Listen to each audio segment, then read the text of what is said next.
आप एक आलीशान पार्टी में हैं। बैकग्राउंड में म्यूजिक चल रहा है, दोस्त हंसी मजाक कर रहे हैं और आप किसी सुबह देर तक सोने वाले यार को जगाने के लिए उसके कमरे में 8 अलार्म घड़ियां छिपा रहे हैं। लेकिन सुबह जब वो घड़ियां एक साथ बजती है तो वो दोस्त फिर भी नहीं उठता, क्योंकि वो हमेशा के लिए सो चुका है। Queen of crime Agatha Christie की रहस्यमय दुनिया से निकली ये कहानी है द 7 डायल्स की, जहाँ एक मजाक एक खौफनाक कत्ल में बदल जाता है, जहाँ एक गुमनाम चिट्ठी पर बनी घड़ी की तस्वीर मौत का पैगाम लाती है और जहाँ देश के वफादार और देश के गद्दार एक ही छत के नीचे बैठकर ताश खेल रहे हैं। और क्या है राज इस 7 डायल्स का, जो आज के ही ड्रामा का नाम भी है 2026 के release series Agatha Christie's 7 dials. तो चलिए तैयार हो जाइए एक ऐसी जासूसी सफर में जो आपको आखिरी सेकंड तक स्क्रीन में बांधे रखेंगी। रोडा नाम के एक अनजान जगह पर किसी चीज की तलाश करता हुआ एक शख्स अचानक बुल फाइटिंग एरिना में जा पहुंचता है। वहां धूल के बीच उसे एक लावारिस चिट्ठी पड़ी मिलती है। उसने जैसे ही उस चिट्ठी को खोलकर पढ़ा, डर के मारे उसका खून जम गया। इससे पहले कि वो कुछ समझ पाता, उसके पीछे का इकलौता एग्जिट गेट एक भारी आवाज के साथ बंद हो जाता है और दूसरी तरफ का दरवाजा खुलते ही एक बेहद गुस्सैल और खूंखार सांड फुफकारता हुआ बाहर निकला।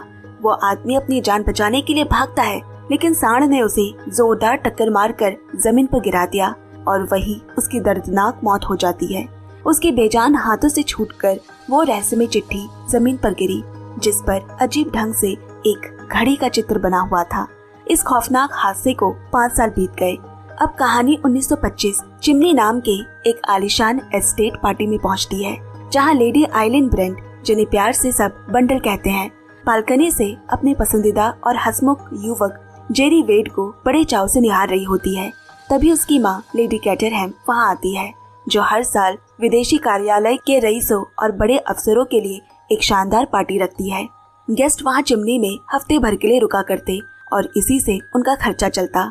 इस पार्टी में आइलिन यानी कि बंडल की मुलाकात स्टील फैक्ट्री के मालिक ऑसवाल्ड कोट्स और उसकी पत्नी मारिया से हुई।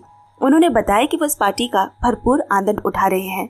ऑसवाल्ड दरअसल विदेश कार्यालय के बड़े अफसर जॉर्ज लोमैक्स से मिलकर एक बेहद गुप्त सौदे और स्टील फैक्ट्री से जुड़ी एक सीक्रेट प्रोजेक्ट पर बात करना चाहता था। उनके जाने के बाद बंडल ने अपनी माँ से इस गुप्त योजना के बारे में पूछा, लेकिन लेडी कैटरहैम को भी इसकी कोई भनक नहीं होती।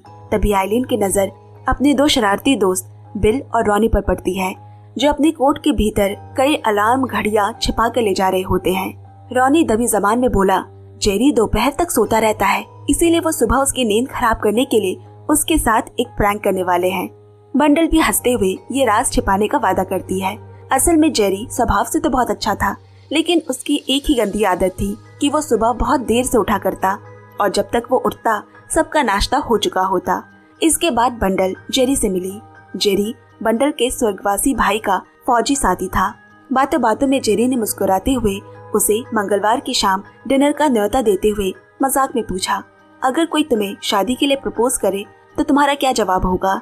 जिस पर बंडल कहती है, ये तो पूछने वाले पर निर्भर करता है।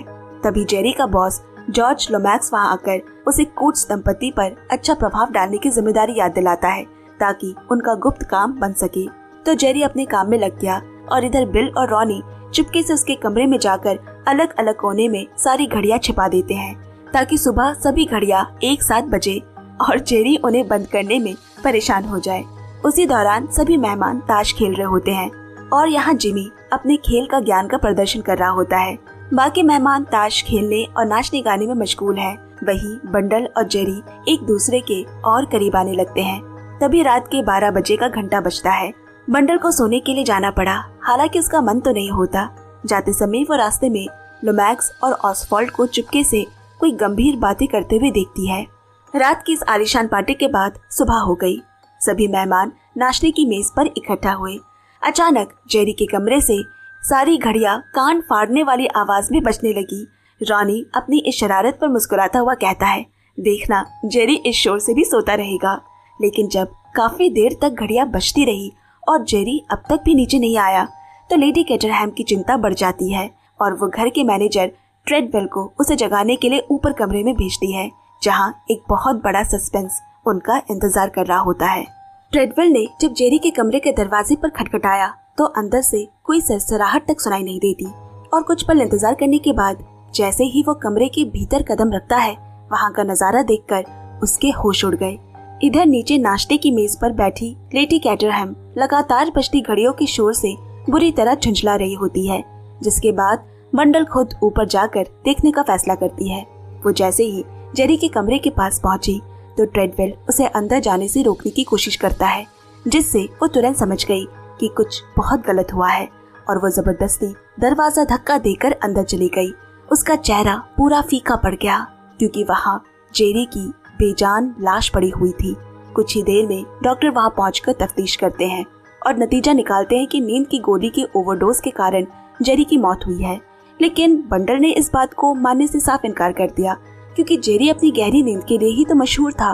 वो बिना किसी दवा के भी चैन से सोता था। जब डॉक्टर इसे आत्महत्या का मामला बताते हैं तो बिल बीच में बोला, जेरी काफी समय से अपने बॉस लोमैक्स की भारी दबाव में था और शायद वो उस मानसिक तनाव को झेल नहीं पाया, जिसके बाद डॉक्टर अपनी रिपोर्ट सौंप कर चले जाते हैं।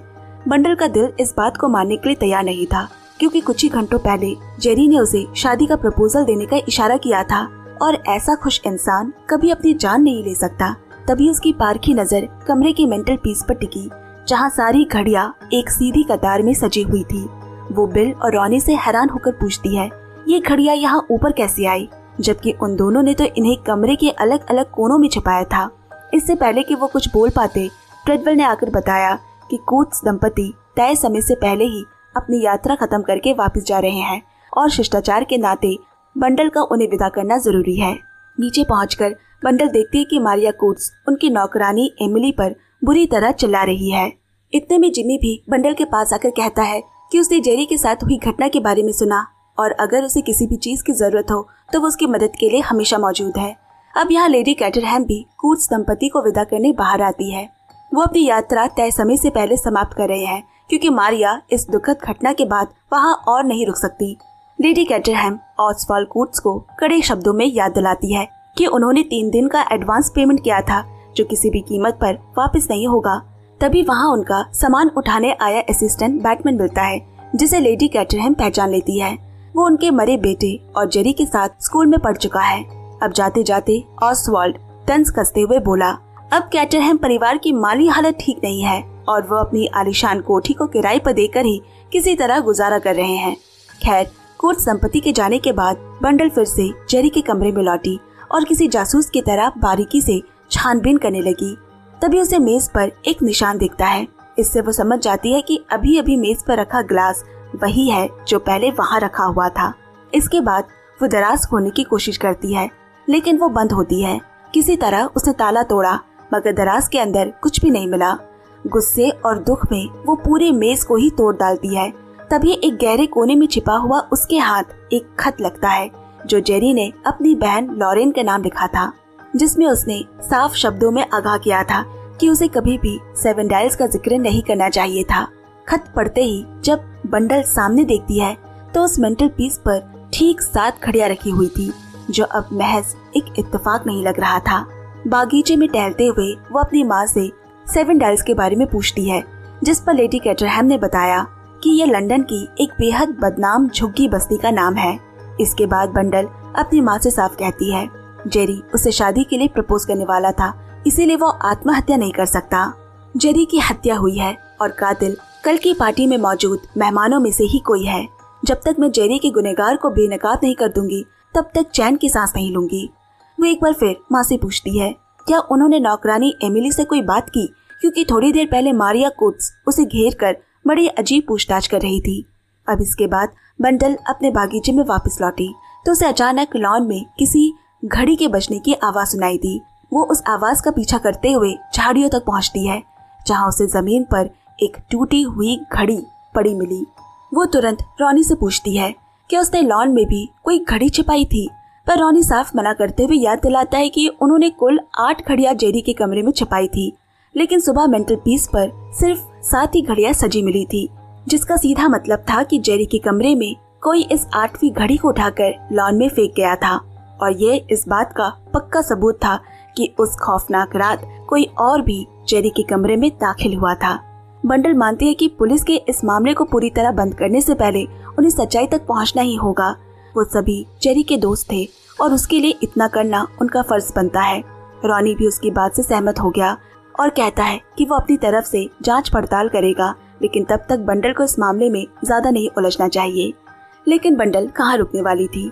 वो अब घर के मैनेजर ट्रेडवेल से कुछ सवाल करती है, जिसके जवाब में ट्रेडवेल ने बताया कि स्टाफ में से किसी ने भी कभी जेरी को नींद की गोलियां लेते नहीं देखा और ना ही किसी नौकर ने उन घड़ियों को हाथ लगाया था। स्टाफ भी इस हादसे से उतने ही चौंके हुए हैं।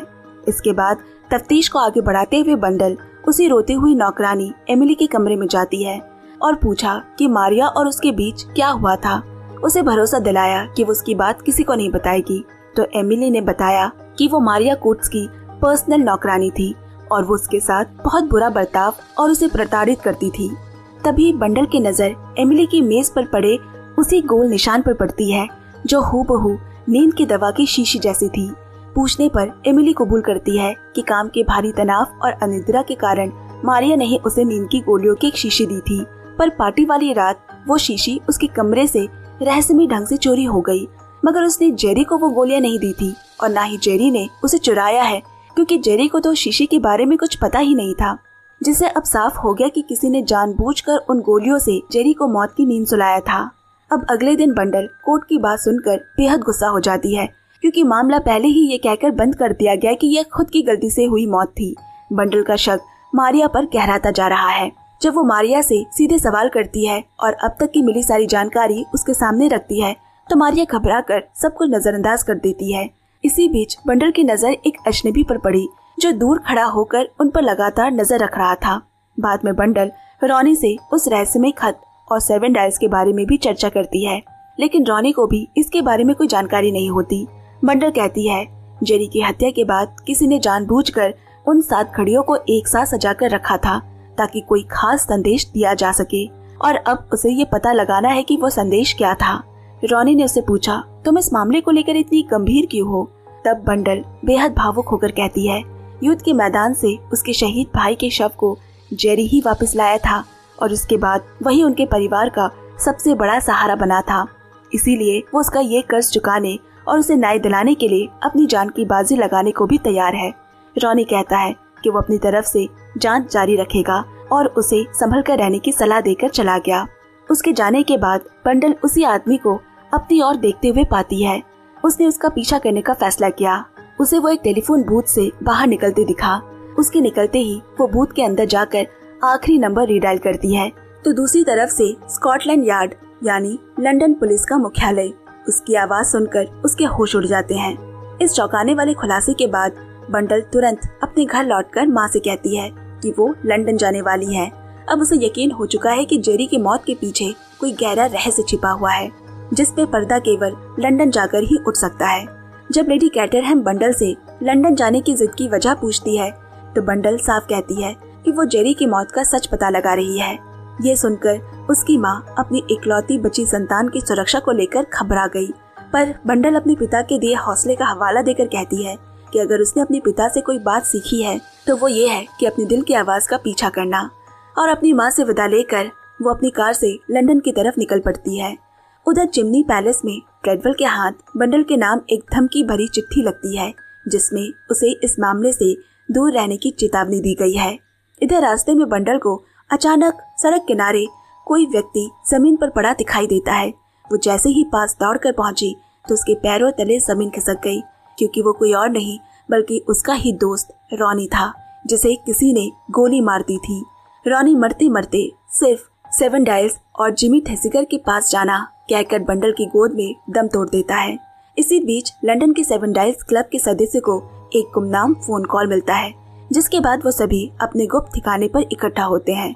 इधर दूसरी तरफ दिखाया जाता है कि एक साइंटिस्ट डॉक्टर मतीब अपनी गुप्त खोज पर काम कर रहे होते हैं, जहां उसकी बहन उसे किसी बड़े खतरे से आगाह करते हुए वहां से तुरंत निकलने को कहती है। डॉक्टर मतीब एक घड़ी और एक लिफाफा लेकर अपनी बहन के साथ वहां से निकल गया। वे दोनों एक सुनसान जगह पर अपने एक मददगार का इंतजार कर ही रहे होते हैं कि उसकी बहन कहती है वो आदमी अभी तक नहीं आया। तभी अचानक एक महिला वहां आई और उसकी बहन को गोली मार दी। वो महिला अब डॉक्टर मतीब पर बंदूक तान कर खुलासा करती है कि उसका मददगार यानी जिसका इंतजार कर रहे थे वो सांड की लड़ाई के मैदान में पहले ही मारा जा चुका है और फिर वो उससे उसकी गुप्त वैज्ञानिक खोज का फॉर्मूला छीनने की कोशिश करती है। लेकिन जैसे ही वो फॉर्मूला उठाने के लिए झुकी, डॉक्टर मतीब ने फुर्ती से गोली चलाकर उसे वही ढेर कर दिया। इसके बाद वो अपनी मृत बहन की लाश के पास बैठकर फूट फूट कर रोने लगते हैं। यहाँ कुछ दिनों बाद रॉनी की शोक सभा में बंडल और जिमी की मुलाकात हुई। बंडल जिमी से कहती है कि उसे पूरा यकीन है कि जेरी और रॉनी की हत्याओं के तार विदेश कार्यालय के किसी बड़े अंतर्राष्ट्रीय षड्यंत्र से जुड़े हुए हैं, जबकि पहले उसे लगता था कि मारिया का इसमें हाथ हो सकता है। वो रॉनी के आखिरी शब्दों का जिक्र करके जिमी को भी सचेत करती है। जिमी ये समझ नहीं पा रहा कि रॉनी ने उसका नाम क्यों लिया। खैर, जिमी आगे बताता है कि वो जेरी की बहन लॉरेन से मिलकर उसे हादसे की खबर दे चुका है। बंडल कहती है कि उसे लॉरेन से मिलना होगा क्योंकि जेरी का आखिरी खत उसी के नाम लिखा गया था। जेरी तीनों की एक मीटिंग रखने की बात कहता है और साथ ही लॉरेन के लिए अपनी फीलिंग्स भी जाहिर करता है। तभी उन दोनों की नजर उसी अजनबी पर पड़ती है जो काफी समय से बंडल की जासूसी कर रहा था। बंडल ने बिना वक्त गवाए अपनी कार से उसका पीछा शुरू कर दिया और सीधे ब्रिटिश पुलिस के मुख्यालय स्कॉटलैंड यार्ड पर जाकर रुकती है। बंडल अपनी हाजिर जवाबी और चालाकी से पुलिस कर्मियों को चकमा देकर उस अजनबी के केबिन में जबरन दाखिल हो गई, जहां वो शख्स मुस्कुराते हुए खुद का परिचय सुपरिटेंडेंट बैटल के रूप में कराता है और बताता है कि वो गुप्त रूप से जेरी वेट की हत्या की ही तफ्तीश कर रहा था और वो पहले से ही बंडल के बारे में सब कुछ जानता है।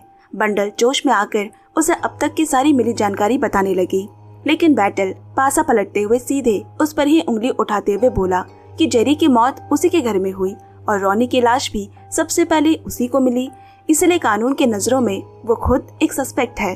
मगर बंडल इन आरोपों को खारिज करते हुए पुरजोर अंदाज में कहती है कि असली गुनहगार फॉरेन ऑफिस या कुर्ट्स परिवार के ऊंचे रसूख वाले लोग हैं और वो इस खूनी खेल के पीछे छिपे सबसे बड़े चेहरे को बेनकाब करके ही रहेगी। अब बंडल सुपरिटेंडेंट बैटल से 7 डायल्स के बारे में भी पूछती है। वो बताते हैं कि बहुत पहले इस नाम की एक जगह हुआ करती थी जो अब गिरा दी गई है। तब बंडल ने उसे जेरी का रहस्यमय खत दिखाया, जो कि उसे लगा था कि ये खत किसी काम का नहीं है। मगर बैटल उसे ध्यान से पढ़कर खुलासा करता है कि लंदन में 7 डायल्स नाम का एक नाइट क्लब भी है। वो बंडल को इस खूनी खेल से दूर रहने की सख्त हिदायत देता है क्योंकि यहाँ कई जाने जा चुकी है, अगला वो भी हो सकती है। पर वो ये भी समझ जाता है कि बंडल मानने वालों में से नहीं है। इसके बाद बंडल अपने दोस्त बिल के साथ डिनर पर जाती है और उससे इस क्लब के बारे में सवाल करती है। बिल पहले तो अनजान बनने का नाटक करता है, लेकिन बंडल के दबाव डालते ही वो कबूल कर लेता है कि 7 डायल्स कभी एक बहुत मशहूर और रहस्यमय अंडरग्राउंड नाइट क्लब हुआ करता था। बिल के मना करने के बावजूद बंडल खतरे की परवाह किए बिना उसी वक्त वहां जाने की जिद पकड़ लेती है। अल्फ्रेड नाम का एक दरबान उनका स्वागत करता है, जिसे वो पहचान लेती है कि वो कभी उनके घर का नौकर हुआ करता था। हालांकि उसे ये नहीं पता था कि वो नौकरी छोड़ चुका है। अल्फ्रेड ने बताया कि लेडी कैटरहैम ने उसे वेतन नहीं दिया था और बाद में नौकरी से भी निकाल दिया। बंडल की माफी मांगने के बाद वो उन्हें अंदर जाने देता है, जहां चारों तरफ भारी भीड़ नाच गाने में डूबी हुई थी। कुछ देर डांस फ्लोर पर डांस का नाटक करते वक्त बंडल की नजर अल्फ्रेड पर पड़ती है, जो चुपके से एक गुप्त दरवाजे के अंदर जा रहा होता है। उसका पीछा करते हुए वो ऊपर एक कमरे तक पहुंचती है। बंद कमरे का किसी तरह ताला तोड़कर जैसे ही वो अंदर घुसी, वहां का नजारा देखकर दंग रह गई। कमरे में एक बहुत बड़ी मेज है जो कि घड़ी के आकार की बनी हुई है और उसके चारों ओर 7 लोगों के बैठने की जगह होती है और मेंटल पीस पर भी ठीक 7 घड़ियां रखी हुई थी। तभी कुछ लोगों के आने की आहट पाकर बंडल तुरंत वहां रखी एक अलमारी के अंदर छिप जाती है। थोड़े ही देर में लंबे चोगे और चेहरे पर डरावने मुखौटे पहने 6 रहस्यमय लोग कमरे में दाखिल होकर अपनी सीटों पर बैठ जाते हैं। उनमें से कुछ लोग रॉनी की मौत को एक साधारण दुर्घटना करार देते हैं और तभी ये राज खुलता है कि रॉनी को रास्ते से हटाने वाला शख्स कोई और नहीं बल्कि उनका नंबर 7 है, जिसे अब बाकी सदस्य आदेश देते हैं कि वो तुरंत वे वॉन एबे जाए और वहाँ आने वाले डॉक्टर मतीब का गुप्त वैज्ञानिक फॉर्मूला चुरा कर लाए। उन्हें डॉक्टर मतीब के फॉर्मूले को सुरक्षित करना होगा, इससे पहले कि वो गलत हाथों में पहुँच जाए। उनके जाते ही बंडल अलमारी से बाहर निकलती है और तुरंत जिमी से मिलकर उस बैठक में सुनी हुई सारी बातें बताई, जिसे सुनकर जिमी कहता है ये कोई मामूली गुट नहीं बल्कि एक बेहद खतरनाक खुफिया संगठन है। इस बीच वो जिमी के सामने बिल पर भी अपना शक जाहिर करती है, जिसने पहले इस क्लब के बारे में अनजान होने का सफेद झूठ बोला था। तभी जिमी का बटलर आकर इतला देता है कि जेरी की बहन लॉरेन उनसे मिलने आई है और साथ ही लॉयड नाम के किसी व्यक्ति का जिमी के लिए एक जरूरी फोन भी आया है। बंडल लॉरेन का स्वागत करती है और जेरी की मौत पर अपनी गहरी संवेदना जताती है। लॉरेन कहती है, भले ही हम दोनों सौतेले भाई बहन थे, मगर हमारे बीच सगे भाई बहन से भी ज्यादा गहरा लगाव था। इसके बाद बंडल जेरी का वो आखिरी खत लॉरेन को देते हुए उससे 7 डायल्स क्लब के बारे में पूछती है। लॉरेन बताती है कि वो कुछ बार वहाँ जा चुकी है, लेकिन जेरी उसे हमेशा वहाँ जाने से मना करता था। लॉरेन की ये बात सुनते ही बंडल की आंखें चमक उठती है, क्योंकि अब उसका ये शक यकीन में बदल चुका था कि 7 डायल्स क्लब का संबंध केवल एक साधारण नाइट क्लब से नहीं, बल्कि उन रहस्यमयी घटनाओं के उस गहरे चक्रव्यूह से है जिसकी जाल में जेरी और रॉनी अपनी जान गंवा बैठे थे।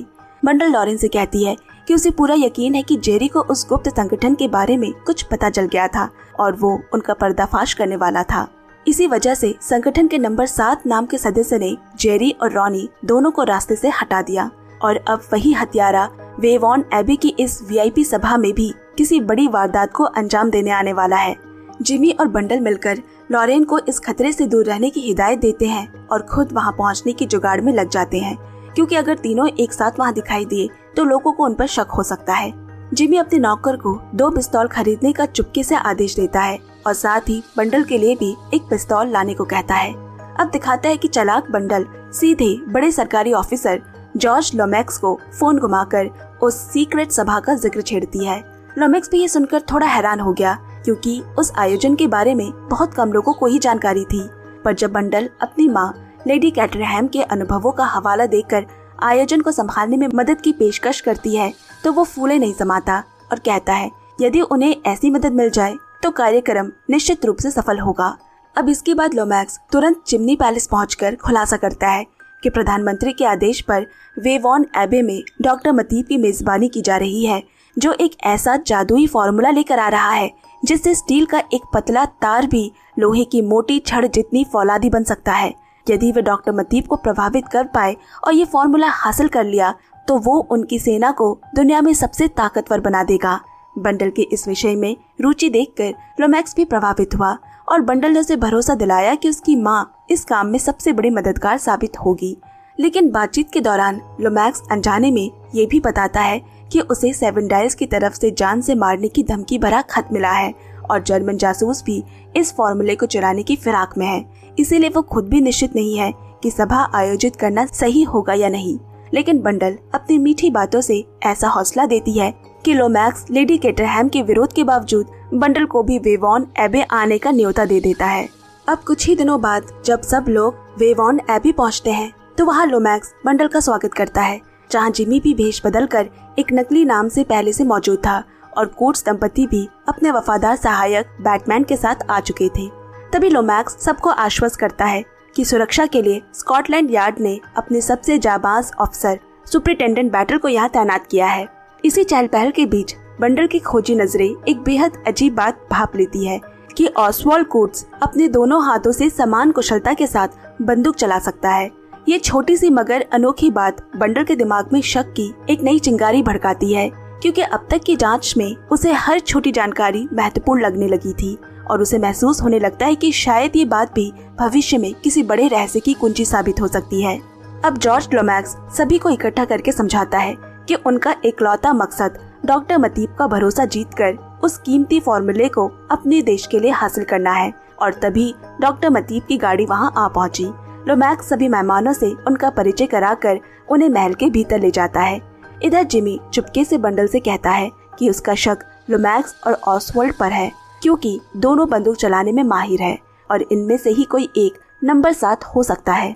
तभी सुपरिटेंडेंट बैटल वहां आकर बंडल को फिर से इस मामले से दूर रहने की चेतावनी देता है, पर बंडल खुद को महज एक मेहमान कहकर बात टाल जाती है।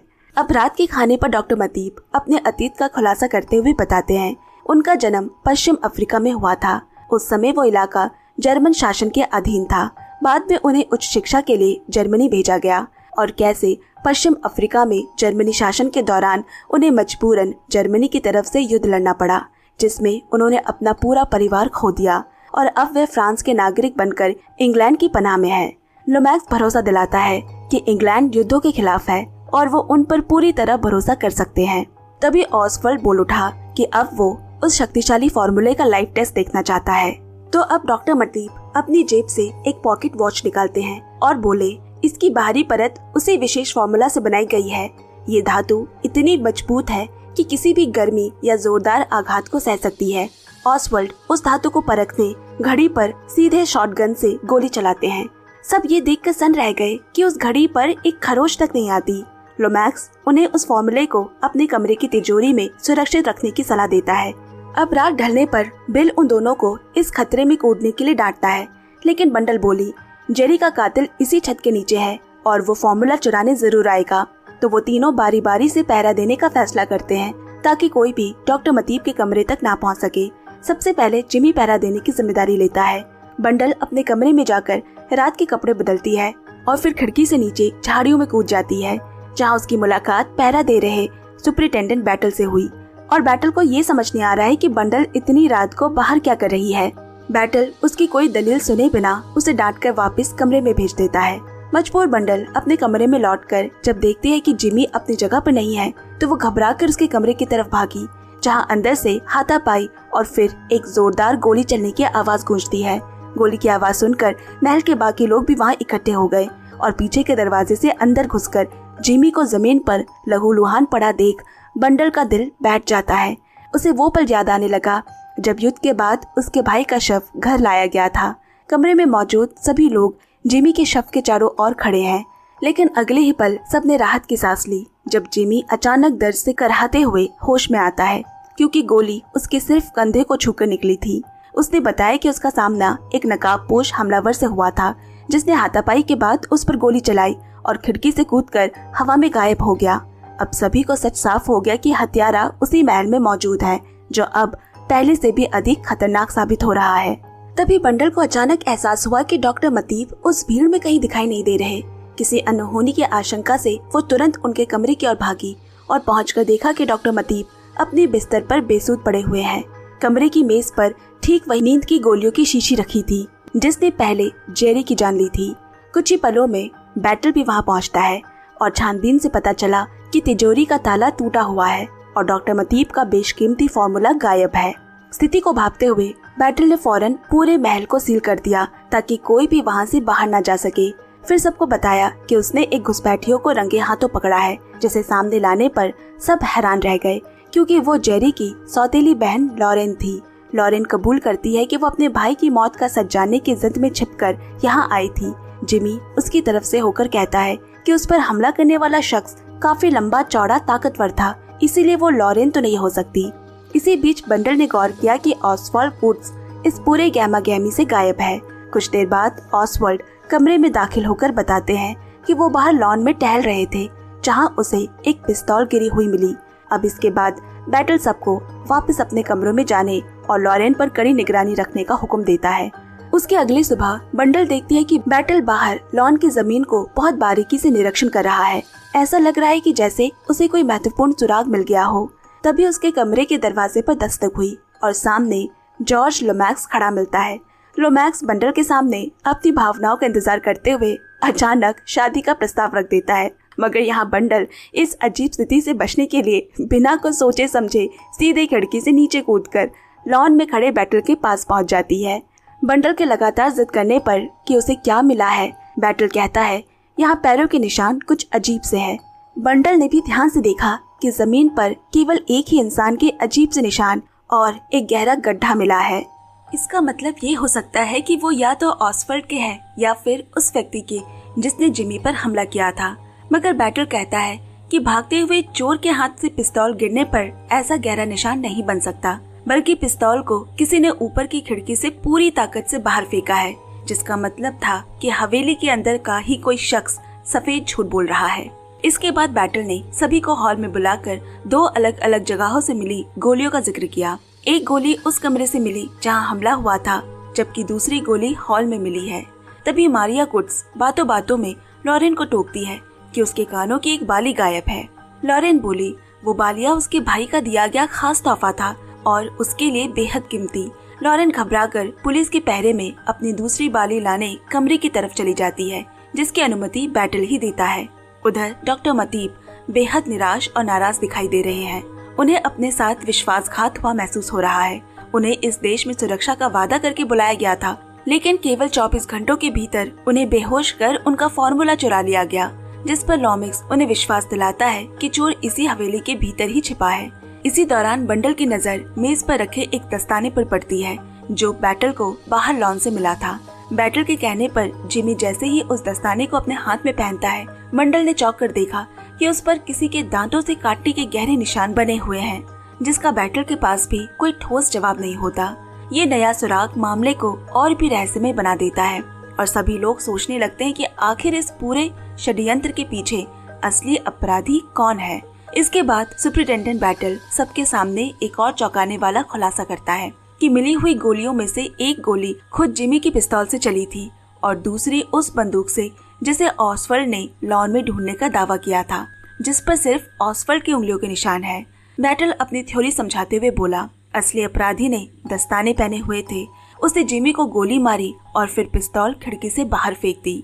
थ्योरी साबित करने के लिए बैटल ऑसवर्ल्ड को वही पिस्तौल खिड़की से बाहर फेंकने को कहता है और बैटल पहले ही लॉन में जाकर खड़ा हो जाता है। फिर ऑसवर्ल्ड ने पिस्तौल को जोर से बाहर फेंका। कुछ देर बाद बैटल वापस आकर बताता है कि ऑसवर्ल्ड ने पिस्तौल को उस असली निशान से भी कहीं ज्यादा दूर फेंका है। इससे साबित होता है कि वो काफी ताकतवर आदमी है। आखिर वहाँ मौजूद अपराधी कौन है, क्योंकि अगर कोई बाहर भागा होता तो चारों ओर तैनात पुलिसकर्मी उसे पकड़ लेते, ठीक उसी तरह जैसे उन्होंने लॉरेन को पकड़ा था। तभी अचानक पता चलता है कि लॉरेन पहरेदार कांस्टेबल को बेहोश करके डॉक्टर मतीब का कीमती फॉर्मूला लेकर फरार हो चुकी है। ये सुनते ही बंडल जिमी और बिल से कहती है, हमें तुरंत उसके पीछे जाना होगा। जिमी बोला, हमें रेलवे स्टेशन जाना चाहिए क्योंकि संभव है कि लॉरेन ट्रेन से भागने की कोशिश करे। जिसके बाद तीनों रेलवे स्टेशन पहुंचते हैं और वहां बंडल उसे एक ट्रेन में चढ़ते हुए देख लेती है। बिल बोला कि वो दूसरी बोगी में जाएगा ताकि वे ज्यादा से ज्यादा जगह पर नजर रख सके। बंडल उसे सावधानी बरतने को कहती है। तभी बिल उसे वही पिस्तौल दिखाता है जिसने उसने सबूतों में से चुरा लिया था। बिल के जाने के बाद जिमी बंडल से कहता है कि उसे शुरू से ही बिल का व्यवहार अजीब लग रहा था। कहीं बिल ने ही वो फॉर्मूला चुरा कर लॉरेन को तो नहीं दिया। दोनों पक्का मिले हुए हैं, मगर बंडल को भरोसा नहीं हो रहा। वो याद दिलाती है कि जब वे 7 डायल्स क्लब में थे तब बिल उसके साथ था, इसलिए वो नंबर 7 नहीं हो सकता। जब एलिन और जिमी ट्रेन की पेंट्री डिब्बे में पहुंचते हैं तो देखते हैं कि बिल ने लॉरेन को घेर रखा है। लॉरेन जेरी की मौत का वास्ता देकर खुद को बेगुनाह बताने की कोशिश करती है, पर बंडल उस पर डॉक्टर मतीब को वही नींद की दवा देने और अपने ही भाई जेरी को जहर देने का संगीन आरोप लगाती है। लॉरेन इन आरोपों को नकारती है, लेकिन अब बंडल को उसकी बातों पर भरोसा नहीं। वो लॉरेन से उसका ट्रेन टिकट दिखाने को कहती है और पता चलता है कि वो उसी ट्रेन का टिकट है, जिससे ये साबित हो जाता है कि सब कुछ पहले से ही प्लान था और अगले स्टेशन पर लॉरेन किसी से मिलने वाली थी ताकि वो फॉर्मूला बेच सके। तभी चारों तरफ से घिरी लॉरेन घबराकर जिमी से मदद मांगती है और ठीक इसी पल कहानी का सबसे चौंकाने वाला मोड़ आता है जब जिमी अचानक अपनी पिस्तौल बंडल पर टान देता है और कबूल करता है कि वो शुरू से ही लॉरेन का पार्टनर था। ये सुनकर बंडल के दिमाग की बत्ती जलती है और वो बोली, वेवॉन एबी में कोई दूसरा हमलावर था ही नहीं, है ना? बल्कि तुमने खुद बाएं हाथ में दस्ताना पहनकर अपने ही कंधे पर गोली चलाई थी ताकि सबका ध्यान भटक जाए और फिर दांतों से दस्ताना उतारकर बंदूक खिड़की से बाहर फेंक दी। इसीलिए उस दस्ताने पर दांतों के निशान मिले थे। बिल जैसे ही कहता है कि अब उनका खेल खत्म हो चुका है, जिमी बिल पर गोली चला देता है। गोली लगते ही बिल गिर पड़ा और इस अफरा तफरी का फायदा उठाकर लॉरेन वहाँ से भाग निकली। बंडल जिमी को जेरी की दोस्ती की याद दिलाती है तो जिमी ठंडे स्वर में बोला, मुझे सिर्फ पैसों से प्यार है और अब जबकि उसका भेद खुल ही चुका है तो उसे बंडल को भी रास्ते से हटाना होगा। जिमी जैसे ही ट्रिगर दबाने की कोशिश करता है, बंडल फुर्ती दिखाकर उसका पिस्तौल छीनकर उसे निहत्था कर देती है। योजना विफल होते देखकर जिमी वहाँ से भाग निकला। उसके भागने के बाद बंडल बिल के पास घुटनों के बल बैठती है और राहत की सांस लेती है क्योंकि बिल की धड़कनें चल रही थी। मगर अब उसके सामने जिमी और लॉरेन के उस खतरनाक नेटवर्क को नेस्तनाबूद करने की एक आखिरी और सबसे बड़ी चुनौती खड़ी थी। बिल बंडल को बताता है कि उसने डॉक्टर मतीब की वो जादुई घड़ी चुरा ली थी और वो उसकी जेब में होने की वजह से ही आज उसकी जान बच पाई। अब बंडल कहती है कि वो जिमी के पीछे जाएगी और बिल को अगले स्टेशन से पहले किसी भी तरह ट्रेन को रोकना होगा। अब इधर डिब्बे में चूहे बिल्ली का खेल शुरू हो गया। जहाँ बिल के इमरजेंसी ब्रेक खींचने पर भी ट्रेन नहीं रुकती। लॉरेन खुद को वॉशरूम में बंद कर लेती है और यहाँ जिमी की ओर बंडल के हाथ में बंदूक ताने देख डरे सहमे यात्री बोगी से भाग खड़े होते हैं। अब बंडल उसे कहती है कि उसे सच्चाई पता चल चुकी है, वही रॉनी का हत्यारा है। रॉनी को बहुत कुछ पता चल गया था और रॉनी अपनी मौत वाले दिन अपने हत्यारे जिमी का ही नाम लेने की कोशिश कर रहा था, लेकिन जिमी बोला कि उसने जेरी की हत्या नहीं की थी। लॉरेन ने ही जेरी के ड्रिंक में नींद की गोलियां मिलाकर बाद में नींद की गोलियों की शीशी उसके बिस्तर के पास रखकर उसके आत्महत्या का ढोंग रचा था। वो आगे कबूल करता है कि माफिया के भारी कर्ज के कारण पैसों के लिए ही उसने ध्यान भटकाने को मेंटल पीस पर वो 7 घड़ियां सजाई थी। अगर तुम मेरा साथ दो तो मैं तुम्हें भी इस सौदे में हिस्सा दूंगा, जिमी बोला। लेकिन देशद्रोह के इस घिनौने खेल पर बंडल भड़क उठी तो जिमी हंसकर कहता है कि वो तो महज एक मोहरा है। इस पूरी साजिश का असली मास्टरमाइंड इसी ट्रेन के सबसे आगे वाली कूप में बैठा है, जिसे उन्हें फॉर्मूला सौंपकर डील का पैसा लेना था। मगर इससे पहले कि वो कुछ और कर पाता, फुर्ती से उसे बेहोश कर आगे वाले डिब्बे की ओर बढ़ती है। तभी ट्रेन भी रुक गई। भागने की कोशिश कर रही लॉरेन को बिल दोबारा वॉशरूम में लॉक कर देता है। बंडल बिल के पास पहुंचकर उसे पुलिस को खबर करने को कहती है और खुद ट्रेन के सबसे पहले केबिन की ओर बढ़ने लगी। अब वो सच से बस कुछ कदम ही दूर है। उसने केबिन का दरवाजा खोला तो सामने का नजारा देखकर वो पूरी तरह स्तब्ध रह जाती है। सामने उसकी माँ लेडी कैटरहैम बैठी होती है। बंडल के सामने अब पूरा मामला पानी की तरह साफ हो चुका है। वो अपनी माँ पर सीधे आरोप लगाती है कि इस पूरे षड्यंत्र के पीछे उन्हीं का हाथ था। जिमी और लॉरेन वो गुप्त फॉर्मूला उन्हें सौंपने वाले थे, जिसे वो आगे जर्मनी को बेचने की योजना बना रही थी। आखिरकार लेडी कैटरहैम अपना गुनाह कबूल कर लेती है और मानती है कि ये पूरी साजिश उन्होंने ही की थी। हालांकि जेरी की हत्या का जिम्मा लॉरेन पर डालते हुए कहती है कि उसे जल्दबाजी और भावुकता में आकर ऐसा किया। बंडल को समझ आ गया कि उस रात की पार्टी का असली मकसद जेरी को जहर देकर रास्ते से हटाना था, क्योंकि उसे पूरे षड्यंत्र का पता चल गया था। जब बंडल रोते हुए अपनी माँ पर देश से विश्वासघात करने का आरोप लगाती है तो लेडी कैटरहैम का सब्र टूट जाता है और वो रोते हुए कहती है कि असल में देश ने उनके साथ विश्वासघात किया है। उन्होंने अपना बेटा युद्ध में खो दिया और बदले में उन्हें सिर्फ उसकी लाश मिली। यही नहीं, उनके पति ने भी देश की सेवा में अपनी जान गंवा दी, लेकिन किसी ने कभी उनकी सुध नहीं ली। जिन लोगों से वो प्यार करती थी वे सब देश की बलि चढ़ गए। इस पर बंडल कहती है कि अपनी माँ के लिए वो खुद काफी थी। तब लेडी कैटरहैम अपनी आर्थिक लाचारी बयां करते हुए कहती है कि ये सिर्फ भावनाओं का नहीं बल्कि पैसों का भी मामला था। उनका गुजारा केवल अपने घर को किराए पर देकर चलता था और यदि वो भी छिन जाता तो उनके पास जीने का कोई सहारा न बचता।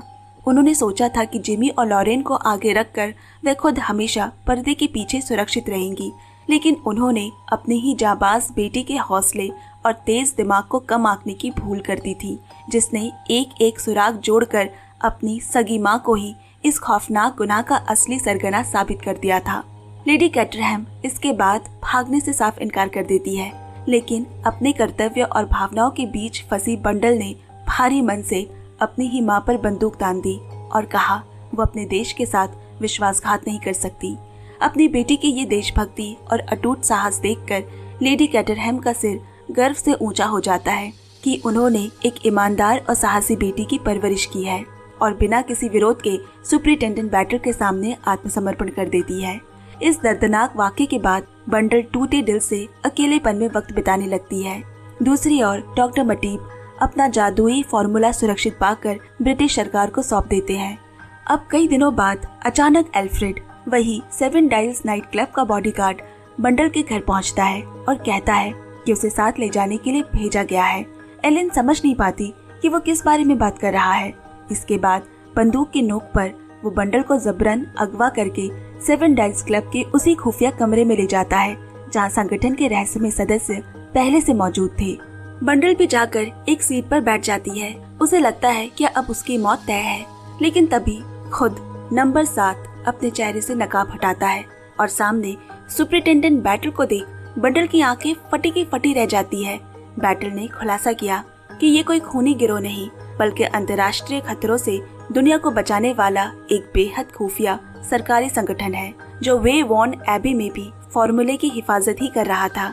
इसके बाद बैटल बंडल के सामने इस सीक्रेट संगठन का 7वां सदस्य बनने का प्रस्ताव रखता है और साथ ही छिपा सबसे बड़ा राज भी खोला।